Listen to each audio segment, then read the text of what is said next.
Roadways के लिए ज़मीन नहीं मिल रही है। अगर भारतीय जनता पार्टी मुझे मौका देती है तो मैं भारतीय जनता पार्टी के नेताओं की तरह नेतागिरी नहीं करता। मैं अधिकारियों के दबाव में न तब नेतागिरी की न अपनी की। पैसा कमाने के लिए बहुत सारे बिजनेस है मेरे पास, चेयरमैन पद के लिए उनका नहीं। मैं संगठन के लिए काम करना चाहूँगा।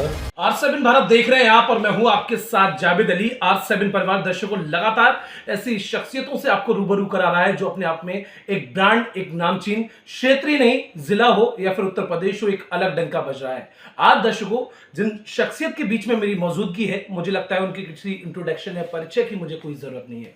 जी हाँ दर्शकों, इस समय हम बदायूं जिले के बिलसी क्षेत्र में और उस नामचीन हस्ती के बीच में हम मौजूद हैं जो बाबा ग्रुप्स के फाउंडर भी हैं, वरिष्ठ समाज सेवी भी हैं, भारतीय जनता पार्टी के कार्यकर्ता कहें, नेता कहें या एक लंबे समय से भारतीय जनता पार्टी के साथ जुड़े हुए शख्सियत और बिलसी नगर पालिका के पूर्व चेयरमैन अनुज वार्ष्णेय जी आज हमारे बीच में मौजूद हैं। दर्शकों, ये वो शख्सियत हैं, युवाओं के प्रेरणादायी इन्हें माना जाता है, हमेशा उन तबकों की मदद करते हैं जो आर्थिक तंगी से जूझ रहे हो या फिर किसी परेशानी हाल में चल रहे हो।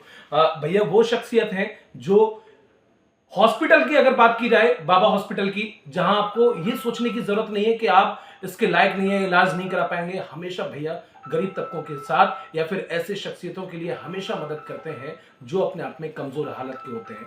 भैया का रुख करेंगे और भैया के उस सफर के बारे में भी आपको साझा करेंगे जब भैया ने 5 साल लगातार बिलसी जनता की यानी कि अपनी चेयरमैनी में जो सेवा की, जो अलग निखार बिलसी जनता वासियों को दिया, वो अपने आप में बहुत महत्वपूर्ण हो जाता है। सर सबसे पहले बहुत स्वागत है आपका। धन्यवाद।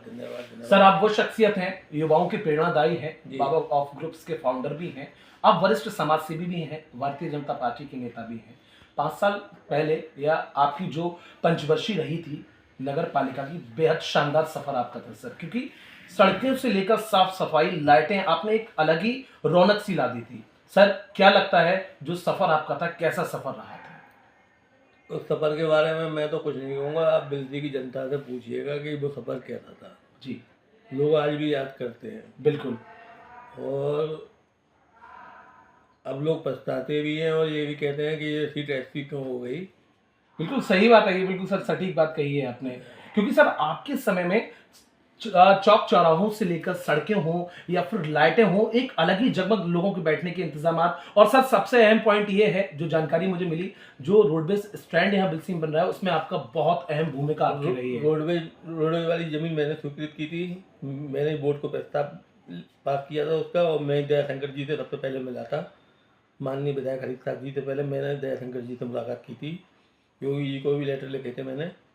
और जब उन्होंने कहा रोडवेज के लिए ज़मीन नहीं मिल रही है जी, तो उस समय तत्कालीन डीएम थे दिनेश कुमार सिंह साहब जी सर। तो मैंने उन्हीं के समय में जो ज़मीन दी नगर पालिका की वो रोडवेज के लिए दी थी, स्वीकृत की थी।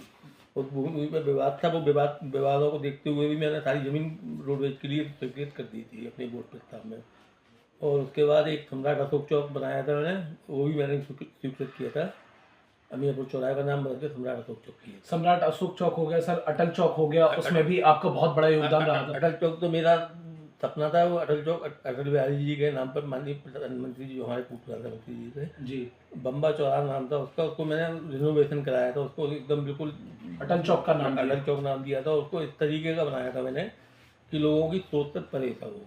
आपने अपने समय में साफ सफाई तो कराई, जगह जगह वो सारे स्थान आपने स्थापित कराए जिसे जनता आज भी सरोकार कर रही है, आज भी उसे जनता भुगत रही है। लेकिन अगर प्रेजेंट टाइम का देखा जाए, मैं किसी का जिक्र नहीं करूंगा प्रेजेंट टाइम में क्या है, लेकिन जनता थोड़ी सी नाखुश नजर आई और जनता की जुबान पर सर आपका नाम आया। जनता की जुबान पर नाम तो मैंने होली वाले दिन सुना था जब शाम को मैं निकला था तो जी, लोग आगे ये कह रहे थे कि इससे बुरा कुछ नहीं हो सकता जो इस बार हमारे साथ हुआ है। भारतीय जनता पार्टी के साथ आप एक लंबे समय से जुड़े हुए हैं, भारतीय जनता पार्टी से आप बिलसी के चेयरमैन भी रहे, ऐसे में बहुत अहम हो जाता है अगर पार्टी एक बड़ा जिम्मेदाराना पद आपको देती है तो किस तरह से आप ये पूरा माहौल, पूरा नक्शा किस तरह से बदलेंगे आप?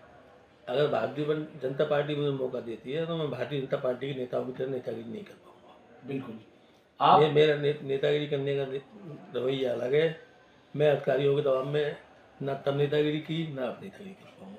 आप युवाओं के प्रेरणादायी लगातार बने हुए हैं, युवाओं की जुबान पर आपका नाम आता है, बुजुर्गों की जुबान पर नाम आता है।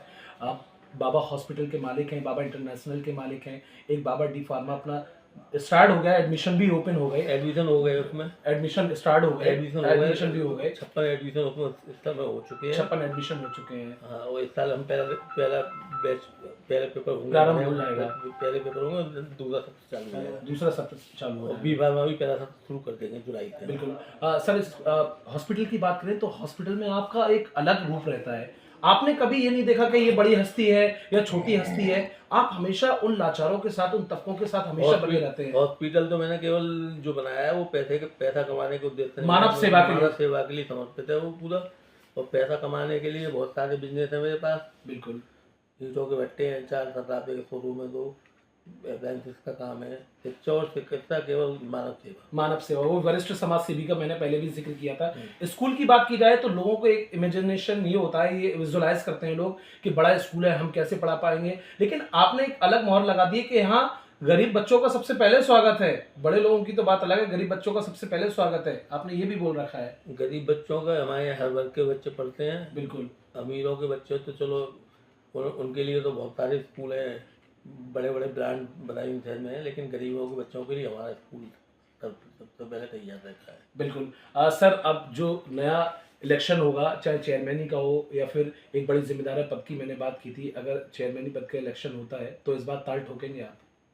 चेयरमैनी पद के लिए मैं ताल नहीं ठोकूंगा। चेयरमैनी पद के लिए ताल नहीं ठोकेंगे, क्योंकि जनता का रुझान सर अलग ही है। जनता आपको जो सरोकार के रूप में देख रही है, वो एक बड़ा जिम्मेदाराना पद चाहती है कि आपके पास आए, और तभी भला यहाँ की जनता का होगा, क्योंकि जनता अलग ही मूड में है अनुज जी को लेकर। मैं संगठन के लिए काम करना चाहूँगा। संगठन जो भी जिम्मेदारी देगा वो संगठन की जिम्मेदारी को उठाऊंगा। बिल्कुल। अनुज जी को आपने सुना, बेहतर किस्म के इंसान और एजुकेटेड फैमिली से तो बिलोंग करते हैं, बड़े बिजनेसमैन, उद्योगपतियों में गिनती आती है। इसके अलावा वो मानव सेवा लगातार जनता जनार्दन के बीच, उस तबके के बीच, आसपास के क्षेत्रों, गांव हो, उन लोगों के बीच हमेशा ऐसे बने रहते हैं जैसे ये मेरे अपने, किसी तरह का कोई एटीट्यूड